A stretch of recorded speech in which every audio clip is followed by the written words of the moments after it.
За та бүхэндээ эрэг ном сүмжээний хадлаар дахин илүү мэдээлэл хүргэе. 1 сарын 4-нд болох энэхүү Зинбэн дарихийн авшиг маань тун удах болох гэж байна. За Жадор Римбочи багш маань шинэ номыг бидэнтэй хамт өгтөнө.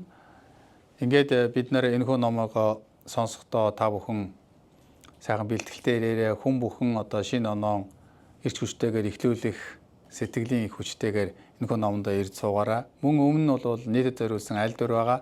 Тэрхүү айлдвар дээрээс буддийн гүн ухаан мөн одоо монголчууд хийгээд ирээдүйд хүмүүст хэрэгтэй гайхамшигтай зүйлсийн талаар багш маань өөрийнхөө туршлагыг сургаалыг бол альднаа. Түүний дараагаар Чандбан дарихийн бол авшиг хүртэн. Энэхүү авшигыг хүртснээрээ бид нар өөрсдийнхөө одоо тарины ёсны номнуудыг хийх эрхэн олж авна. За ердийн одоо хүмүүсийн хувьд бол бас тариныг уншиж бясалгаж дээдс олон багш нарын энэ одоо номын сонсснороо энэ ондоо өөрийнхөө үйл хэрэгэ бүтээхэд бол илүү хүчийг авах хэрэгтэй юм а. Ном бол 4 цагаас эхлээд 7 цаг хүртэл үргэлжлэнэ. За энэ хооронд бид нар Дэрхингийн далаа багшийнхаа 90 насны ойд зориулагдсан бол ном хурлыг уншина.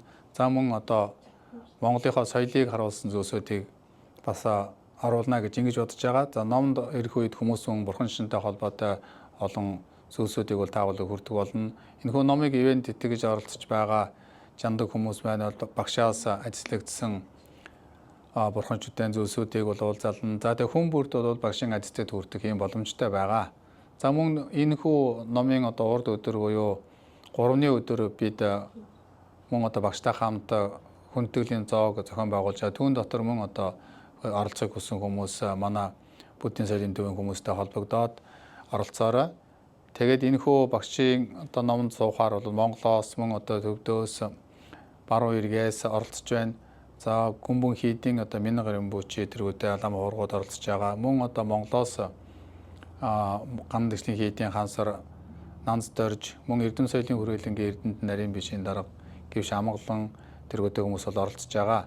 За эдгээр Эрдэнэтэй хүмүүс оролцож байх үеэс та бүхэн бус эдгээр хүмүүстэй уулзалтаж гадна дотны элдв гоё сониныг сонсох хэрэгтэй. Ялангуяа буддизм ба археологи гэсэн энэ гайхамшигтай төслийг одоо амжилтаа явуулж Монголын өнгөрсөн жилийн хамгийн одоо үр дүнтэй тийм төсөл болсон Инг толгоон одоо булш гэдэг зүйлээс бол эртний жужааны маш гайхамшигтай улдууруудыг гаргаж авсан. Энэ талаар бол Эрдэнэ соёлын хүрээлэнгийн нарийн бичгийн дарга гэвч амглан тэр Корея центр дээр болох үйл ажиллагааны танилцуулна. Гэгчээтэй олон гайхамшигтай зүйлсүүд бол болно. Тийм учраас та бүхэн бидний явуулж байгаа энэхүү ивентэд оролцоорой. За мөн одоо өөрсдийнхөө шинэ оныхоо ажил үйлээ сайхан номын авшигтай багшийн ажилтнтай эхлүүлээрэ гэж та бүхэндээ дахин айлтгамаар байна. Зүүмээр болоос явагдана. Тийм учраас бидний явуулж байгаа сайт хэсэг рүү ороод зүүмээр бүртгүүлэгдээд ингээд одоо хоол байгаа хүмүүс бол сонсч болно.